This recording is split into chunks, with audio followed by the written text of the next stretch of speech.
જામનગરમાં police headquarter ground ખાતે police પરેડનું આયોજન કરવામાં આવ્યું, જેમાં રાજકોટ રેન્જ આઈજી અશોક કુમાર યાદવ દ્વારા પરેડ ઇન્સ્પેક્શન કરવામાં આવ્યું।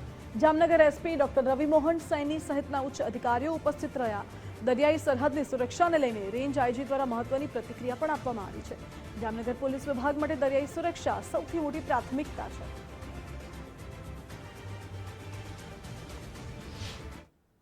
आपने ख्याल है कि जामनगर और द्वारिका ये दरियाई पट्टीના વિસ્તારના જિલ્લાઓ છે। એ અમારા માટે એક દર વખતે પાકિસ્તાન બોર્ડર નજીક હોવાના કારણે અહીંયા મોટી એક ચેલેન્જ દર વખતે રહેતી હોય છે, પણ આ ચેલેન્જને સામનો કરવા માટે પોલીસ સજ્જ જ છે।